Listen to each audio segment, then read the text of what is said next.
안녕하십니까. 예민수의 경제 토크 시작합니다. 오늘은 퍼스트 프라임 리서치 손여로 팀장님 모셨습니다. 어서 오십시오. 안녕하십니까. 반도체 얘기를 먼저 할 건데요. 네, 내년에 반도체는 갑니까? 사실 이런 질문은 매일 받고 있는데 대답은 늘 똑같은 것 같아요. 아하, 뭐의 대답이? 뭐 2026년이든 뭐 2028년이든 반도체가 대세다라고 보고 네. 있고 내년에 2025년. 네, 요즘 이제 2025년이든 2026년 이제 대세가 될 거다라고 보고 있는데 네. 가장 중요한 건 이제 제가 요즘 사이클 이제 항상 투자 공부를 하면서 네. 어떤 산업 공부를 할 때도 어떤 완전히 궤도에서 성장기로 넘어갔을 때는 이런 좀 뭐 캐즘이라든가 이런 아픔 좀 있는 것이 아닌가 그렇게 판단되고 있고 최근에 그 워렌 버핏의 계좌 이야기를 들으니까 확실히 좀 고민을 하고 있다고 판단됩니다. 우리 영상을 시청하실 구독자분들도 궤도기, 뭐 성장기, 성숙기, 쇠퇴기 이런 것들 아마 들어보셨을 것이고 어떠한 산업이 어떤 기간에 돌아갔을 때 뭐 경쟁자를 만나든가 아니면 출혈 경쟁이 나온다든가 아니면 저가 경쟁을 한다든가 이런 것들은 법적으로 좀 나와 있기 때문에 반도체가 그런 것들을 마주치고 있고 그런 상황 속에서 투자분들께서 좀 눈치를 보고 있다라고 평가를 합니다. 반도체는 어디 와 있는 건데? 저는 HBM 같은 경우는 성장기 초입에 들어왔다라고 판단됩니다. 그래서 우리가 이 기술이 필요한데 이 기술을 만들기 위해서는 어떤 원자재가 필요하고 이 원자재를 만들어가지고 어떤 기술력을 보여주면은 그 기술력 퍼포먼스를 보여줄 것이고 그 퍼포먼스로 우리가 무슨 사업을 할 거다 이 정도까지 감이 오면 전 궤도기라고 보고 있고요. 네. 최초 어떤 물품이 나와가지고 그게 뭐 5천만 원이다. 뭐 HBM 뭐 20만 원이다. 그럼 이게 1년에 몇천 개, 몇만 개 필요하니까 이 기업들이 어떤 실적을 보여줄 거다. 그 결과 분기 실적 발표했다. 그러면서 밸류에이션 되면서 뭐 퍼가 얼마다, 뭐 내년에는 주가 수익률이 얼마일 것 같다. 이런 이야기가 나오면 저는 성장기 초입에는 들어왔다라고 판단하고 있고요. 그러면서도 이 기술력이 정말 필요하다라고 생각이 드니까 이제 가격이 올라가면서 이제 수요가 증가하고 근데 그런 가운데 전방 기업들이 나 이 사업을 진행할 건데 요 돈 주기엔 조금 부담돼라고 하면서 이제 뭐 공급 과잉 된다든가 재고 남는다든가 그런 상황이 좀 펼쳐지는 것 같습니다. 그러면 이제 글로벌 반도체 현황부터 볼게요. 사실 반도체라고 쓰고 반도체는 가로 가운데 집어넣어야 되고 앞에 AI를 끌어내야 되잖아요, 그죠? 네. 그만큼 AI 산업이 이제 시장을 주도하고 있는 건데요. 브로드컴이 최근에 그죠? 뜨고 엔비디아가 좀 밀려나다가 물론 이제 엔비디아가 하루씩 또 올라옵니다만 그죠? 엔비디아가 AI를 주도하다가 뭐 브로드컴이나 이런 기업들이 이제 다시 좀 올라왔었잖아요. 팔란티어라든지 그죠? 그건 어떤 의미를 받아들여야 되는 거예요? 우선 팔란티어 같은 경우는 매출액은 증가를 하고 있지만 엄밀히 말하면 적자 기업이기 때문에 완전 성장성을 좀 의미를 하고 있다라고 보고 있고 이 GPU에서는 엔비디아가 정말 독점적인 위치를 갖고 있으면서도 정말 겁없는 분들은 이런 이야기를 하시더라고요. 엔비디아의 독주 체제가 얼마나 갈 거냐에 따라서 약간 좀 보수적으로 보시는 분들은 뭐 1년이나 2년 정도 그다음에 엔비디아를 엄청 긍정적으로 보신 분들은 막 5년 넘게 엔비디아의 독주가 지속이 될 거다라고 보고 있는데 정확하게 엔비디아의 독주가 언제 시작해서 언제 마무리됐는지 아무도 못 맞추는데 저는 그 중립적인 입장에서 봤을 때 엔비디아의 실적이 반영되면서 이런 꾸준한 퍼포먼스를 보여준 지가 약 2년 정도가 넘었는데 AMD 같은 경우는 GPU를 만들었습니다. GPU를 만들었는데 아직 뭐 모르시는 분도 계시고 퍼포먼스가 엔비디아가 만들고 있는 GPU에 대해서 못 미친다라고 보시는 분도 계시는데 컴퓨터를 정말 빠삭하게 아시는 분들은 AMD에서 만들고 있는 자체 GPU도 뭐 엔비디아한테 가성비로 봤을 때는 퍼포먼스 대비해서 가격으로 봤을 때는 밀리지 않는다라고 보고 있고 뉴스를 보신 분도 아시겠지만 이미 구글이나 메타 같은 경우는 AMD랑 협업을 해가지고 엔비디아의 대항마로 될 수 있는 차세 칩을 개발하겠다라고 발표한 상황이고 이런 이야기가 종종 나오더라고요. 뉴스를 보면은 엔비디아가 만들고 있는 GPU가 좀 비싸다. 그다음에 엔비디아가 내고 있는 매출 총익률 영업이익률이 뭐 75%, 그다음에 현재는 뭐 68%, 69%가 떨어지면서 부가적으로 이 엔비디아가 영업이익률이 좀 너무 많이 챙기는 것이 아니냐라는 이야기를 하면서도 그 뒤를 이을 수 있는 다크호스가 있냐 없냐라고 하다가 최근에 브로드컴이라든가 AMD 뉴스가 나오면서 저 엔비디아의 위상이 좀 흔들리는 것이 아닌가 그렇게 판단되고 있고요. 저는 근데 엔비디아 같은 경우도 지금 하던 일만 한다고 했을 때는 당연히 이 경쟁자들은 있기 마련인데 그렇다고 해서 뭐 엔비디아가 이 경쟁자들을 정말 출혈 경쟁하면서 찍어 누르기보다는 엔비디아가 꾸준하게 뭐 자신들이 만들고 있는 블랙이라든가 루빈이라든가 이런 것도 꾸준하게 정말 대장급 위치를 확보한다고 했을 때 영업이익률이나 매출 총이익률은 뭐 30에서 40%까지 떨어지더라도 11개월 선회포 같은 경우 꾸준하게 20에서 30 유지해주고 AMD나 뭐 메타, 구글이 못 만들고 있는 차세대 GPU를 만들어서 최선호주를 만들어준다고 했을 때는 전 그것만으로 좀 반도체 관련 종목들이 좀 잘해줄 좀 이 주가 탄력을 받을 수 있다라고 보고 있고 가장 중요한 거는 엔비디아는 지금 이 영상을 시청하시는 구독자분들께서 엔비디아 안 보유하신 분은 안 계실 거예요.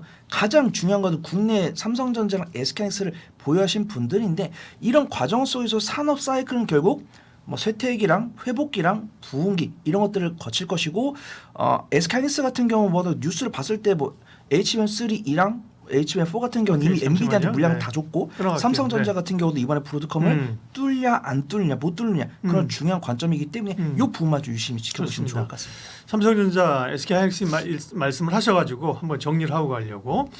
네, 모건 스탠리가 내년에도 최고의 주식이 될 걸로 엔비디아를 꼽았어요, 그죠? 그러면서 엔비디아도 올라오고. 그러니까 미국은 사실은 뭐 서로 핑퐁처럼 가는 거죠, 그죠? 네. 엔비디아가 워낙 독주에다가 뭐 다른 기업들 소프트웨어로 가면서 엔비디아도 죽지 않고 이렇게 같이 희석 게임을 하면서 가는 거니까 AI는 흔들림이 없다는 거고 말씀하신 것처럼 이제 국내 반도체 투톱에 대한 고민이 있는 거잖아요, 그죠? 네.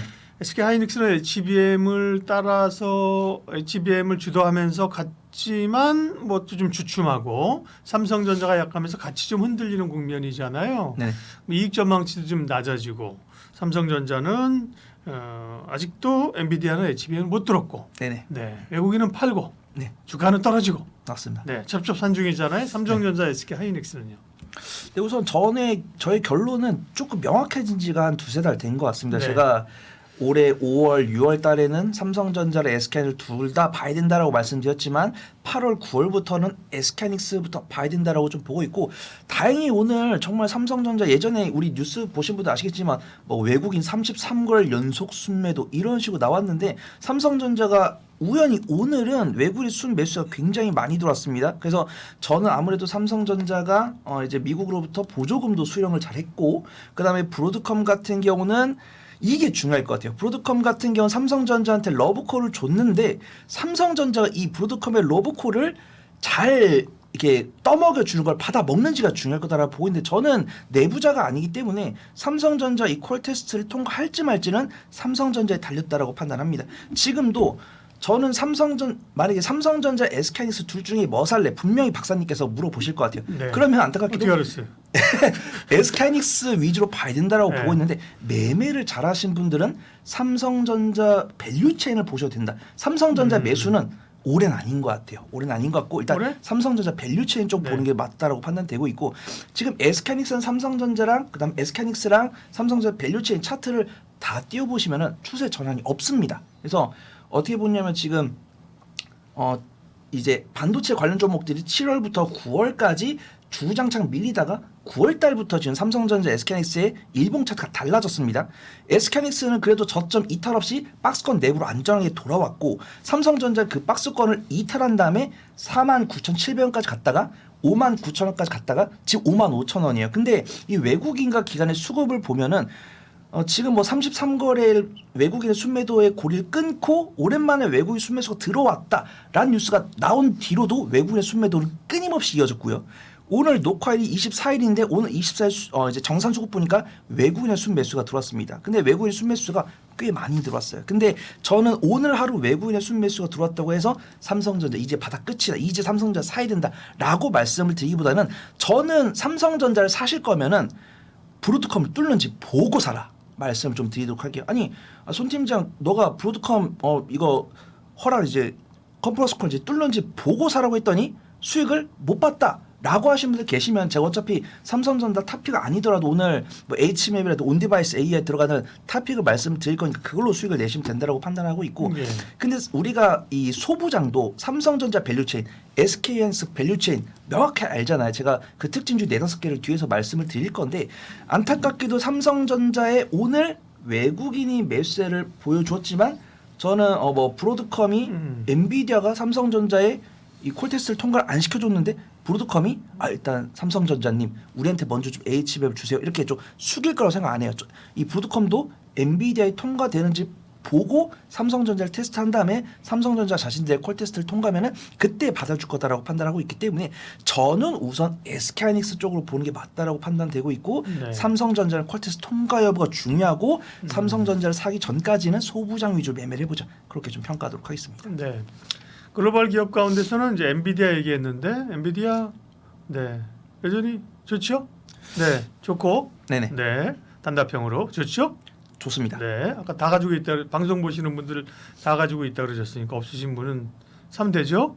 살려면 분할 매수 잘 하셔야 될 것 같습니다. 네. 저는 뭐 마이크론 같은 경우 매매를 잘 하신 분들 위주로 사시는 게 좋을 것 같고 네. 브로드컴 같은 경우는 일간 변동성이 크니까 매매를 잘 하셔야 되고 매매를 잘 못하시는 일간적인 변동성을 싫어하시는 분들은 엔비디아를 권해드리는데 엔비디아가 현재 10일기와 선행포가 약 35에서 40 정도 떨어졌습니다. 그렇기 때문에 굉장히 좀 매력적인 가격대라고 보고 있고 지금 증권사 리포트들은 목표가를 155달러, 160달러 보고 있기 때문에 저는 145달러에서 130달러까지 분할 매수해 보시는 게 좋다라고 판단되고 있고 제가 아무리 엔비디아를 좋게 말씀드렸다고 해서 엔비디아 투자 비중은 이제 미국 계좌의 20%를 넘기시면 안 될 것 같고 145달러에서 130달러까지 분할 매수하신 오케이. 다음에 목표가는 뭐 150달러나 155달러, 160달러 이렇게 좀 분할 매도 해보시는 네. 것 좋을 것 같다 그렇게 평가해 보도록 하겠습니다. 뭐 우리가 저 수학개미 방송이 아니니까 엔비디아 얘기하려던 건 아니고요. 엔비디아 네. 얘기했고 국내 투탑 가운데는 삼성전자, SK하이닉스 가운데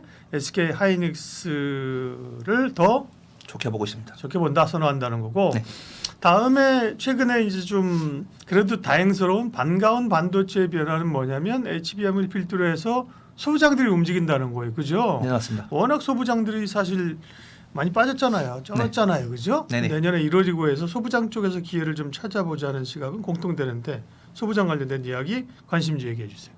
네, 우선 차트 이야기를 하면은 SK하이닉스 밸류 체인이랑 삼성전자 밸류 체인이랑 주봉으로 보면은 차트는 비슷합니다. 근데 네. 일간 변동성이 달라요. 그래서 SK하이닉스 같은 경우 출렁출렁 크게 움직이지만 SK하이닉스만큼 견조하게 박스는 유지를 못 해주더라고요. 근데 이 소부장 관련 종목들이 그래도 이 삼성전자 SK하이닉스가 긍정적인 뉴스 나왔을 때는 그 누구보다 탄력적인 모습을 보여주고 있기 때문에 긍정적으로 봐도 될 것 같다라고 보고 있고 저번에는 제가 유리기판 말씀을 드렸는데 오늘 HBM을 좀 보려고 합니다. 그래서 네.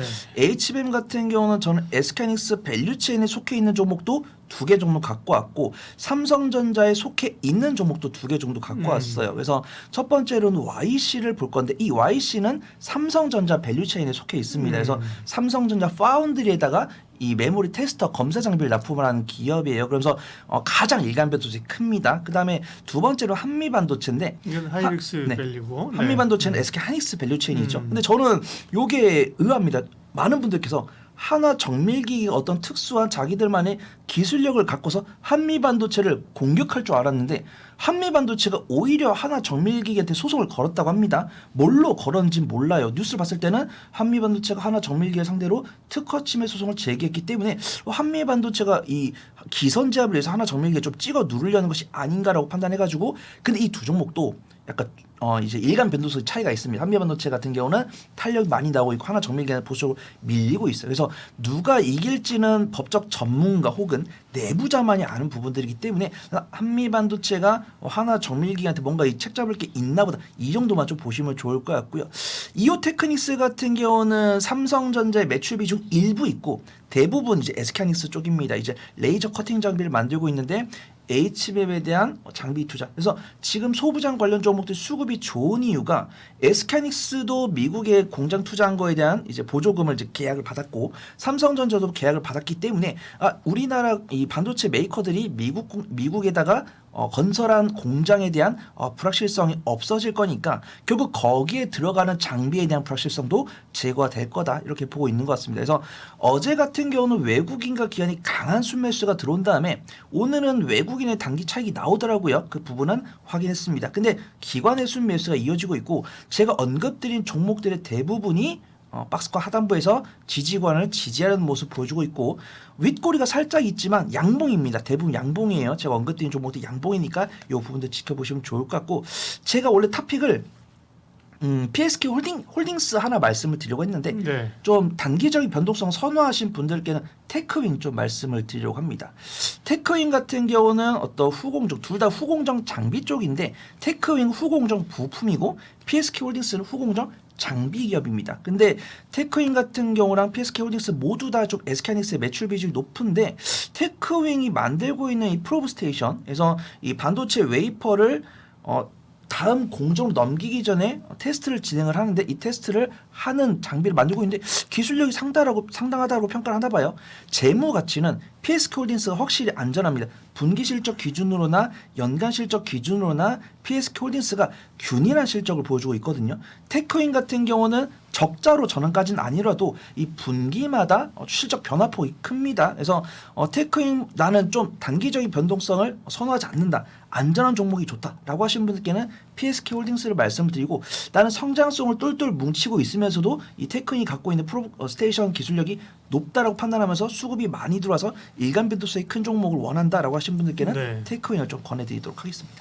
반도체 소부장 쪽에서의 관심주입니다. 우리가 언급한 종목이 YC 한미반도체, 이오테크닉스, 테크윙, PSK 홀딩스. 네, 우선 YC랑 한미반도체, 이오테크닉스 같은 경우는 네. 재료가 노출되면서 수급이 들어왔으니까 매매 관점으로 보는 게 좋다라고 판단하고 있고 네. 이 세 종목을 쫓을 수 있는 종목 저는 테크윙이랑 PSK 홀딩스 이렇게 보고 있다고 말씀드리겠습니다. 테크윙과 PSK 홀딩스.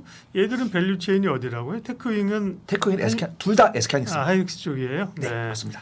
테크윙, PSK 홀딩스 소부장 기업들 주목해 보겠습니다.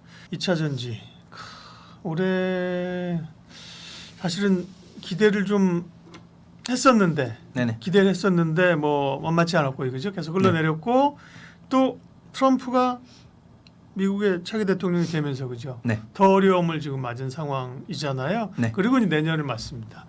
2025년에는 1월 20일 날 이제 그분이 취임을 하십니다. 그렇죠? 네. 그러면 이제 정책이 어떻게 나올까가 이제 스트레스를 받고 있는 건데요. 지금까지 나온 뉴스들은 트럼프 인수위원회에서 보조금 첫 번째 나온 건 그죠? 네, 뭐 없앨 수 있다. 네. 그러면 주가 한번 왕창 빠졌고, 네. 그렇죠? 그다음 회복됐다가 또 얼마 전에 뭐 소재 쪽에 관세 부과한다 해서 또 빠졌는데 전보다는 덜 빠졌고. 네. 그다음에 또 최근 나온 얘기는 카도라 통신이 뭐 이 보조금 폐지하지 않을 거다. 네네. 그 기사 보셨어요? 봤습니다. 네, 카더라도 있었어요, 네. 그죠? 이게 혼재되어 있는 상황이에요, 지금 그죠? 상황이 어떻습니까, 이제? 네, 지금 뭐 인내심 있는 사람이 이길 거다라고 보고 있고요. 저는 꾸준하게 한 6개월 정도 말씀을 드렸는데 사실 2분기에서 3분기 넘어갈 때는 저도 기대를 했습니다. 근데 3분기에서 4분기 넘어가는 상황 속에서는 약간 좀 해탈을 했다라고 보고 있고요. 많은 2차 전지를 좋아하시는 분들께서 똑같이 말씀하셨어요. 불확실성 제거에 따른 반등이 나올 것이다 라고 이야기를 하고 있는데 저는 불확실성 제거에 따른 기술적 반등이 나올 거다라는 이야기를 저도 두세 번 넘게 했었는데 기술적 반등이 안 나오는 상황이고 2차 전지를 보유하신 분들은 딱 그것만 보시면 좋을 것 같아요. 내가 보유한 2차 전지 관련 종목을 1년치 차트를 켜놓으신 다음에 3등분을 합니다. 3등분을 해요. 3등분을 해가지고 투자 전략 결정을 하셔야 돼요. 어떻게? 2차 전지 성장성이 끝났다라는 게 아니고 네. 생각보다 투자분께서 2차 전지 사는 것을 조금 부담스러워한다라는 거니까 내가 2028년까지는 2차 전지 시장이 이만큼 성장할 거다라고 생각했던 눈높이를 조금은 낮춰야 된다라고 보는 것이고 기본적으로 LG 에너지 솔루션, 뭐 에코프로 PM, 뭐 에코프로 이런 종목들을 3등분 했을 때 내가 예를 들어서 3층을 갖고 있다. 3층이 갖고 있다라고 하신 분들은 이 보유 기간을 줄이기 위해서 다른 종목으로 수익 나는 쪽 이제 조금씩 꺼내시는 게 맞다라고 판단하고 있고 2층에 보유하신 분들은 그래도 LG 에너지 솔루션과 비롯한 이제 LG 에너지 솔루션 밸류 체인들을 그래도 단기 박스권 고점까지 갔기 때문에 약손실까지 줄일 수 있다. 그다음에 이제 3층에 이제 완전 바닥에 갖고 계신 분 사실 많이 안 계시겠죠. LG 에너지 솔루션이나 에코프로 BM 이런 종목들의 일봉 차트를 봐도 매물대를 봐도 사실 2층과 3층에 있지 1층의 그렇죠. 매물대는 사실 몇 프로 안 됩니다. 네. 그다음에 1층이라고 하려면 적어도 올해 7월 이후에 사신 분들이에요. 올해 7월 이후에. 그래서 2차 전지 관련 종목들 차트를 다 보시면은 LG 에너지 솔루션을 제외하고는 7월 저점 위에 있는 종목이 없습니다.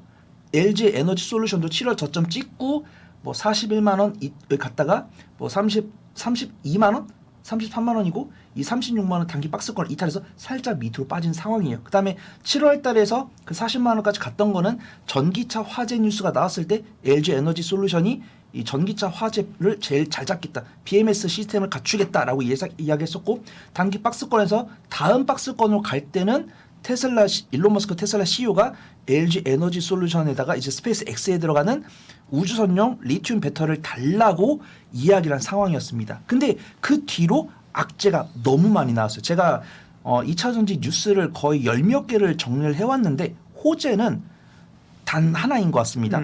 캘리포니아주에서 IRA를 없애도 자신들의 주는 보조금을 줄 것이다. 예. 이 뉴스 하나밖에 없는 것 같고 캘리포니아가 그렇게 하면 다른 주들도 좀 따라한다는 얘기도 있었어요. 예. 네, 따라한다는 이야기 있었는데 내면을 보니까 캘리포니아 주가 이 IRA를 하느라고 재정이 적자가 났다고 합니다. 그래서 그냥 말 맞다나 그럼 세수를 많이 걷으면 되는 거 아니야? 라고 이야기할 수 있는데 그건 단순한 문제가 아니죠. 세수를 걷는다는 거는 그 캘리포니아 사시는 분들한테 부담이 되는 거니까. 그래서 그 다음에 트럼프 대통령 당선인이냐 일론 머스크 CEO는 그냥 뭐 보조금 없애.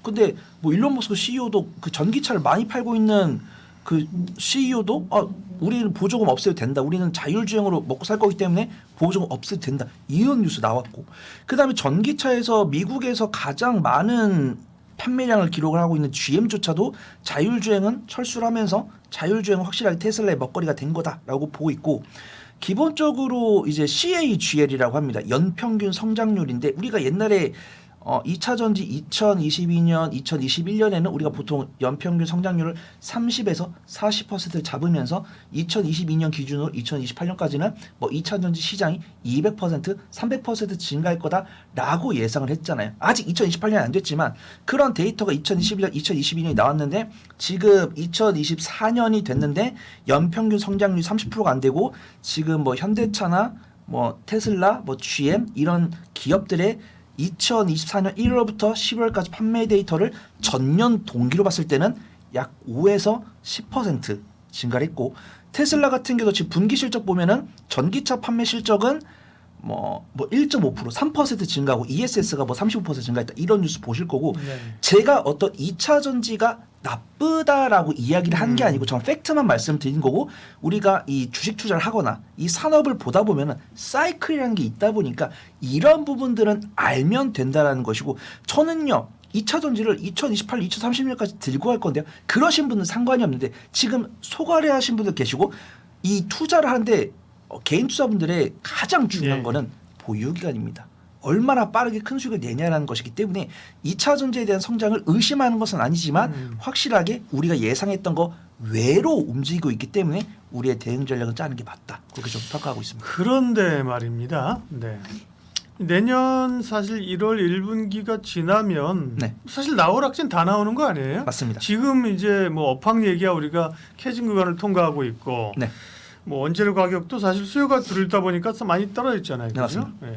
그다음에 뭐 전기차에 대한 수요는 늘어나고 조금이라도 늘어나잖아요. 그죠? 성장률이 좀 낮아지는 거지. 그다음에 전기차의 그 라인업이 다양해지거든요. 소비자들 선택도 많아지고 남은 게 이제 정책이에요. 근데 뭐 1월에 트럼프가 뭐 무슨 짓을 하던 거죠. 그게 1분기 지나고 나면 투자라고 하는 건 항상 선반영하는 거잖아요. 그죠? 그러면 한 1분기를 지나면서 좀 기회되지 좀 꿈틀거리면서 올라갈 수 있지 않을까요? 이게 어쩌다 보니까 이 박사님과 입장이 바뀐 것 같습니다. 제가 항상 이제 박사님께서 차분하게 말씀해 주셨고 제가 막 들떠가지고 이야기를 했던 타입인데 바뀐 것 같아요. 그냥 뭐냐면 지금 미국 같은 경우 중국 전기차에 관세를 100% 먹였고 EU 같은 경우는 중국에다가 뭐 47% 정도 관세를 먹였습니다. 그런 게 우리한테는 반사 이익이 될 거다라고 보고 있는데 이제 미국에서는 IRA를 없앨 수도 있고 아니면은 제가 아직도 몇 퍼센트 준다 저는 가장 핵심이 그거거든요.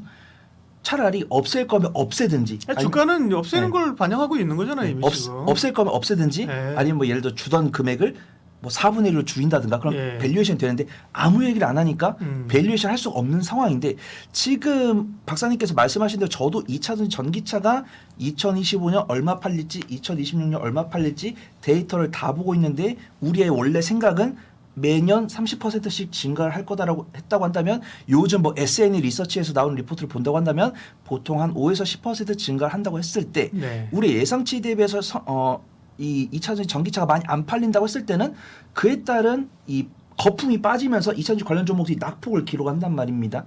근데 우리가 알고 있는 LG 에너지 솔루션이나 에코프로 비엠 이런 종목들이 고점 대비 절반 넘게 빠졌으면은 퍼가 굉장히 낮아져야 되거든요. 근데 우리가 고퍼를 용인을 하는 거는 실적이 잘 나오고 있는 가운데 퍼가 올라가면은 미래 그렇죠. 성장성을 네. 반영을 했구나 이렇게 그런 이해를 경우는, 하는데 실적이 바닥을 다지고 있는데 퍼가 올라간다는 것은 아직 투자분들께서 약간 좀 꺼린다라고 보고 있고 제가 이제 어떤 이 한국증권TV 출연을 하기 위해서 공부를 정말 열심히 하는데 댓글을 보면서 내가 놓친 게 있구나라는 생각을 하는 거에서 이번에 공매도를 보고 왔는데 지금 공매도가 금지가 돼가지고 유동성 공급자들만 공매도가 되잖아요. 그거는 변수네. 내년 3월에 이제 네. 풀리니까 그죠. 그래서 제가 한창 뭐 반도체랑 2차전지 봤는데 공매도 비중이 매도 대금의 1% 2%가 안 되더라고요. 그래서 공매도 그렇게 신경 안 써도 되겠다라고 했는데 어떤 분이 저번 달 영상에 공매도 많이 나온다 막 이랬어요. 그래서 아니 주가가 여기까지 떨어졌는데 뭘 공부해서 더 떨어뜨릴 게 뭐 있나? 어차피 유동성 공급자밖에 매도를 안 하는데 봤는데 네. 공매도 비중이 5%가 넘어가더라고요. 네. 그래서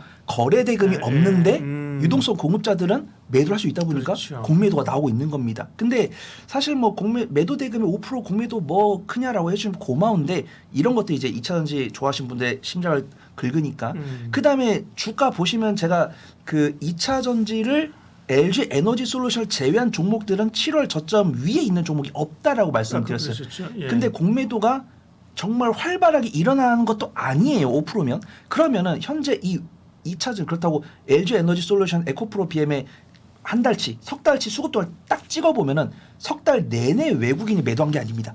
하루 이틀은 외국인 각견이 산 거예요. 그때 어떤 뉴스가 있었냐면 이제 박사님께서 말씀하신 것처럼 캘리포니아에 따라서 보조금 주지 않을까? 혹은 뭐 이제 트럼프 대통령 당선이 네. IRA 폐지하겠다는데 정말 폐지할까?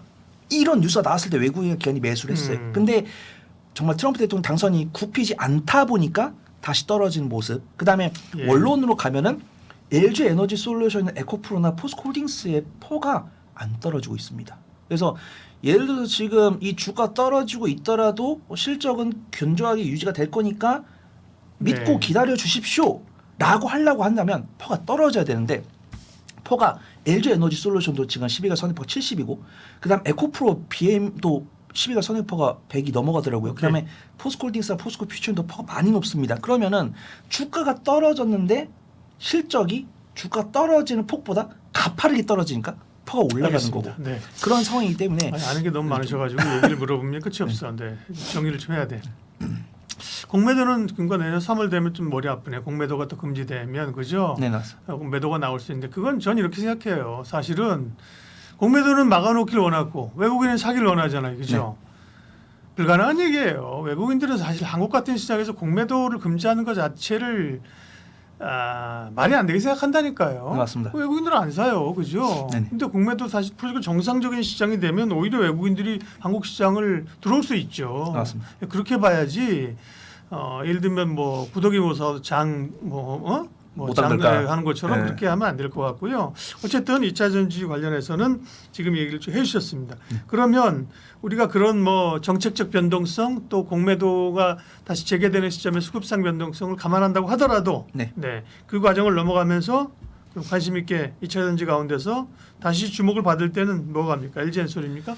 네, 확실하게 좀 내가 2차 전지를 봐야겠다라고 했을 때는 LG 에너지 솔루션 관련 종목을 보시는 게 좋을까요? 요즘 진짜 공개적으로 경제방송에서 말씀을 안 하시는데 그 2차 전지 좀 보수적으로 보시는 분들께 저는 이제 2차 전지 긍정적으로 보시는 선배님들하고 보수적으로 보시는 선배님들께 다 물어보면 정말 섬뜩한 이야기를 하시거든요.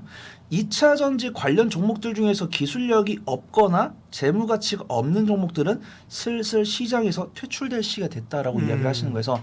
우리가 과거로 돌아가 보면은 2차 전지가 부흥하면서 우리가 정말 모르는 다른 사업을 영위하는 기업들이 자금 조달하면서 2차전지 사업하겠다고 이야기를 했고 그렇죠. 최근에 몇몇 기업들은 다 올라가요. 저번에 전환사채 발행해놓고 맞아요. 이번에 또 유승증자하면서 막 골로 가고 막 그런 기업들이 있더라고요. 그래서 워렌 버핏이 얘기한 거잖아요. 태풍이 불면 칠면조도 바람에 날아간다고. 네. 덩달아 막 오르는 거예요, 오를 땐. 네, 그래서 2차전지 관련 종목들은 좀 네. LG 에너지 솔루션 위주로 봐야 될 거고 저는 이번에 좀 이제 좀 정말 좀 차분하게 현타가 온 게 이제 우리가 2차전지 연평균 성장률이 30%가 될 거라 생각했는데 10%좀 눈높이 낮추는 거. 그다음에 LG 에너지 솔루션의 매출 비중을 보니까 저는 LG 에너지 솔루션 그래도 분기마다 리포트 보면은 그래도 테슬라발 매출 비중이 뭐 70% 80%다. 그다음에 뭐 내수는 뭐 20% 30%다. 이 정도였는데 이번에 11월 8일에 뉴스가 나왔는데 LG 에너지 솔루션의 매출 비중이 수출이 45.5%고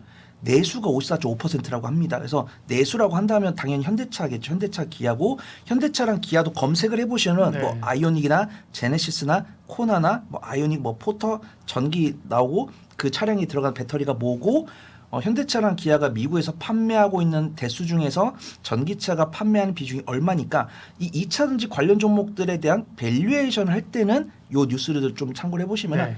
안타깝습니다. 현대차가 미국에서 150만 대를 팔았는데 그 중에 전기차가 10만 대라고 합니다. 근데 예를 들어서 지금 최근에 포스코 퓨처엠 뉴스가 나온 게 그 포스코 퓨처엠 포스코 필바라 솔루션에서 전기차 100만 대분 생산할 수 있는 리튬 생산 공장을 만들었다고 하는데 미국에서 10만 대 팔리고 미국에서 현대차 10만 대를 팔고 있고 국내에서도 전기차가 1년에 50만 대가 안 팔리기 때문에 공급 과잉 우려가 있다라는 건데 뭐 어차피 부정적인 얘기니까 제가 뭐 공부한 거 뽐내려고 말씀을 드린 거고 2차전지 관련했을 때 아무래도 좀 매매 관점으로 보는 게 맞을 것 같습니다. 제가 서두에 말씀드린 것처럼 2차전지 3층과 2층에 보유하신 분들은 제가 틀려가지고 2차전지 훨훨 날기를 좀 기원을 해주시고 제가 시장이 나온 뉴스를 봤을 때는 제가 오히려 방방 뛸 때가 오면 더 방방 뛸 테니까 좀 차분하게 좀 지켜봐 주시면 좋을 것 같고 2차전지 혹시라도 저가 매수에 대한 기대감이 있으신 분들 LG 에너지 솔루션 밸류체인 보시면 좋을 것 같고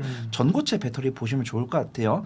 오늘 어제 그 현대차에서 차세대 전고체 배터리 파일럿을 가동하기로 한 초읽기를 했다라는 뉴스가 나오면서 오늘 전고체 관련 종목들이 강세를 보였습니다. 대부분 좀 윗꼬리가 나왔지만 지금 어제 오늘처럼 기관의 저가 매수가 들어오고 있고 외국인 같은 경우는 트레이딩 관점으로 수급을 넣어준다고 했을 때는 2차전지 중에서는 리튬과 전고체 관련 종목들이 좀 단기적인 변동성 나올 수 있지 않을까 그렇게 판단을 하고 있고요. 제가 탑픽으로 준비한 종목은 레이크 머티리얼즈입니다. 그래서 매매를 좀 동박하는 데 아닌가요? 그 원래는 2차전지 소재 기업이고요. 네. 그다음에 이 레이크 머티리얼즈 자회사가 네. 이제 황화 리튬, 이제 전고체 배터리에 들어가는 황화 리튬을 납품을 하고 있는 기업입니다. 그래서 레이크 머티리얼즈 자체로도 본업으로도 흑자 기조 유지를 하고 있고 흑자 유지하면서도 이 전고체 배터리 관련 종목들이 부각이 됐을 때 네. 당연히 변동성은 한농화성과 이수 스페셜티 케미컬이죠. 변동성이 큰 종목들은 매매가 이제 감당이 가능하신 분들은 그 두 종목 보시면 좋을 것 같고 난 단기 변동성 감당이 안 됩니다라고 하신 분들은 레이크 머티리얼즈가 네. 좋을 것 같다. 이렇게 평가해 보도록 하겠습니다. 2차전지 얘기하면서 3층 전략을 주셨는데 다시 한번 정리. 3층, 2층, 1층 주가 수준으로 그죠? 네. 3층에 사서 물려 있는 분들. 3단계를 나눴을 때 그죠? 네. 2층에 사서 물려 있는 분들. 1층에 사서 그냥 계속 매매적으로 수익 내시는 분들. 그 어떤 지금 그냥 뭐라 그러죠? 트레이딩 구간에 있는 분들. 네. 네네. 다시 3층 어떻게 하라고요? 3층에 계신 네. 분들은 제가 차마 포기하라는 말씀 못 드리겠어요. 네. 포기하는 말씀 못 드리겠는데 3층에 계신 분들은 다른 섹터에서 수익을 좀 빼서 내셔가지고 해지를 하셔야 되고 다른 섹터를 좀 찾아봐라. 네. 3층에 계신 분들. 2층에 계신 분들은 기다리다가 그래도 음. 분기 실적 발표 시즌이 되거나 아니면 테슬라랑 LG 에너지 솔루션과의 커넥트가 부각되면서 2차 전지가 부흥됐을 때는 손실폭이 줄어드는 상황이 오니까 그때 좀 정리해. 그때 비중 처리하시고 네. 1층에 계신 분들 계속 박스권으로 안전하게 수익을 내시면 좋을 것 같습니다. 네. 제약 보유가 올해 하반기에 정말 굉장히 그 좋은 흐름을 가져가다가 연말되면서 또 상당히 변동성을 알테오젠으로 표현되는 거죠. 엄청난 변동성이 있었고 1월은 또 바이오의 달이잖아요. 맞습니다. 네, 기대감이 있고 여기도 혼재되어 있으면 일단은 뭐부터 얘기하냐면 금리 환경부터 얘기하면 연준이 내년에 금리 인하 폭을 2회 정도로 줄였습니다. 맞습니다. 금리 인하가 생각보다 빠르지 않을 것이다. 이게 제약 바이오에게는 어쨌든 간에 불리한 환경이잖아요. 맞습니다. 그런 걸 반영한 건가요? 제약 바이오 요즘 약세가? 네, 좀 충분히 좀 그런 걸 좀 반영했다라고 보고 있고 제약바이오 같은 경우는 올해 상반기 정말 뜨거웠던 반도체나 이런 쪽에 키를 받은 다음에 2분기, 3분기 넘어갈 때 제약바이오 뜨거웠고 사실 올해 4분기에는 엔캐리 트레이드랑 뭐 이런 기준금리 인하 가능성이 좀 줄어들면서 힘들지 않은 섹터가 없다라고 판단합니다. 그래서 제약바이오 같은 경우도 정말 올해 3분기에 뜨거웠던 상승세를 모조리 다 반납하고 바닥에서 이제 막 다시 올라오는 모습이고 불확실성 제거의 일환으로 2차전지 관련 종목들이 바닥에서 빨리 올라오기를 바라시는 분들 많이 계실 텐데 아직 좀 2차전지 못 올라오는 모습이지만 제약바이오는 좀 반등이 나오는 모습입니다. 근데 저 같은 경우도 제약바이오랑 반도체랑 2차전지 중에 어느 게 안전하냐라고 물어보신다고 한다면 저도 제약바이오 편을 못 듭니다. 근데 제약바이오 중에서도 안전한 종목은 본업이 있는 종목, 그 다음에 예를 들어 우리가 알고 있는 일반 의약품을 만드는 기업들만 안전하다라고 보고 있고 그러면 우리가 알고 있는 뭐 대웅제약이라든가 뭐 휴젤이라든가 뭐 유한양행, 종근당 뭐 이런 종목들을 제외하고 우리가 정말 이 성장성을 갖고 있는 종목들 중에서는 저는 뭐 뭐 한약품까지 뭐 이런 종목들 안전하다라고 보고 있고 그러면 그 나머지 중에서 뭐가 안정적이냐라고 봤을 때는 저는 사실 CMO랑 바이오시밀밖에 없는 것 같아요. 그래서 셀트리온, 삼성, 바이오닉스 그게 안전하고 그러면 앞으로 성장성을 보여줄 것으로 전망이 되고 있는데 성장성을 일부 보여준 종목들이 있죠. 플랫폼 기업들, 그 다음에 이제 ADC 기업들, 임상 3상까지 쭉 끌고 있는 기업들이 아니고. 근데 그런 쪽이 변동성이 있지만 주가도 제일 세잖아. 그렇습니다. 그래서 저는 오늘은 JP모건 헬스케어 컨퍼런스를 말씀을 드릴 거지만 JP 헬스케어 컨퍼런스랑 관련이 없는 종목들 중에서는 ADC나 플랫폼 기업들이 낫다라고 보고 있고 저는 정말 하루에 뉴스 한 번도 못 봅니다. 좀 단기적인 변동성을 너무 선호하지 않습니다. 이러신 분들은 바이오시밀러 쪽을 보시는 게 좋다라고 판단되고 있고 지금 제가 또 이 제약바이오를 둘러싼 뉴스를 한 6곳까지 갖고 왔는데 다 이 제약바이오에 대한 뉴스가 아니에요. 딱 하나죠. 생물보안법만 딱 제약바이오에 대한 뉴스고 나머진 다 시장에 대한 뉴스입니다. 뭐 이제 뭐 어떤 정부 예산에 대한 셧다운도 시장에 대한 이야기고 그다음 FOMC가 기준금리 지금은 인하했지만 인하 횟수를 4번에서 2번으로 한다는 것도 제약바이오에 대한 영향을 주고 제가 가장 무서운 거는 일본 금리 뉴스입니다. 그래서 지금 아무도 엔캐리 트레이드가 정확히 몇 퍼센트 완료됐는지도 모르고 뉴스를 보면은 70%다, 90%다 이러면서 엔캐리 트레이드 리스크는 끝났다라고 보고 있는데 그냥 내가 투자를 한 달 단위로 할 거면 상관이 없는데 제가 아무리 잘 모르는 저도 지금 보면은 미국은 2025년 타겟 금리를 3.8%, 3.9%로 잡았기 때문에 기준금리를 2번 하는 건데 일본이 지금 0.25%인데 어떤 국가적인 금리 내년에 어쨌든 뭐 언제가 됐든 좀 올려야 되죠. 그렇죠. 국가적인 차원이 됐든 우리가 저도 이제 뭐 아버지 세대처럼 뭐 은행 예금이 뭐 8, 9% 이런 못 받지만 보통 시중에서 대출 금리가 3.5%였고 뭐 예금 금리도 3.5%였고 제가 가장 많이 기억했던 게 1.5%에서 2%면 결국 일본도 1.5에서 2로 가야 되는데 뭐 하루아침에 가진 않겠지만 결국 이 달러와 이 엔 간의 스프레드가 줄면은 이 매도 물량이 나온다라는 엔캐리 거고 청산. 그렇죠. 엔캐리 청산이 나온다는 뉴스가 나왔을 때 이 외국인과 기관이 매도 우르르 나오는 모습이 나왔기 때문에 그 누가 엔캐리 트레이드가 몇 프로 확정됐습니다라고 얘기하기 전까지는 제약바이오를 맘 놓고 투자를 못할 것 같다라고 판단을 되고 있고 제가 제약바이오를 긍정적으로 말씀드리겠지만 제약바이오는 그 어떤 섹터보다도 반도체보다도 2차전지보다도 뉴스 팔로우를 꾸준히 하셔야 되고 기술적 분석을 확실히 하셔야 되고 미련을 가지시면 안 된다라고 보고 있고 나는 손절을 절대 못한다라고 하신 분들은 우리가 알만한 대장급 ADC나 차라리 본업을 갖고 있으면서 그냥 뭐 뷰티 사업을 잠깐 하던가 아니면 비만 당뇨 치료제 사업을 잠깐 하든가 아니면 정말 뭐 다른 오스코텍을 끌어들여가지고 신약을 개발한다든가 이런 종목들 아니면은 CMO 종목들 요 정도를 해보시는 게 기본적으로 제약바이오는 난이도가 있는 네. 업종이에요. 그걸 감안하고 그 투자를 하셔야 되는 거고요. 그러면 제약바이오 쪽에서 관심 있게 보는 쪽 어디라고요? 네, 우선 저는 뒤에서 JP모건 헬스케어 컨퍼런스 말씀드릴 건데 삼천당 제약이나 알테오제는 약간 좀 중간 체크해 보시면 좋을 것 같아요. 이제 알테오젠이 오늘 같은 경우 상대적으로 강한 모습 보여줬는데 삼천당 제약이 어제 강한 모습 보여줬습니다. 23일 강한 모습 보여줬고 오늘 좀 차익이 나오는 모습이에요. 그래서 삼천당 제약이 그동안 이 셀트리온한테 억눌려 있었던 물론 이제 이게 삼천당 제약을 비하하는 내용이 될 수 있을까봐 적극적으로 말씀 못 드리겠지만 삼천당 제약이 왜 이렇게 안 간다라고 생각을 하세요라고 하시면 이제 오프 더 레코드에서는 삼천당 제약이 절대 이 아일리아 바이오 시밀러 못 뚫어 이렇게 말씀하신 분 실제로 계셨어요. 그래서 저는 뭐 제약 바이오 애널리스트도 아니고 어떤 삼천당 제약 이제 공장 가가지고 뭐 이렇게 보는 이제 내부자도 아니기 때문에 정말 삼천당 제약이 그런가 이렇게 보고 있었는데 삼천당 제약이 실제로 수급이 안 좋았으니까 그렇게 보고 있었습니다. 근데 틀렸다라고 볼 수 있을 것 같아요. 지금 아이엘리아 바이오 시밀러가 독일 프레제니스와 이 유통 판매 계약을 맺었다라는 부분들이고 이 판매 유통 위치가 겹치지 않기 때문에 삼천당 제약이 잘했다라고 평가를 하고 있습니다.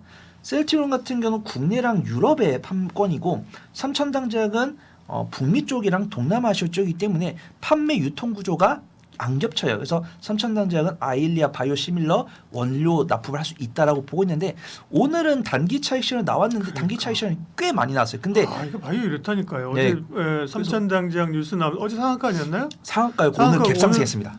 오늘 8% 밀어버리고 그죠? 네. 종가가 8%니까 위에 시가가 7%네 그죠? 네. 7% 8% 하면 하루 15%네. 야.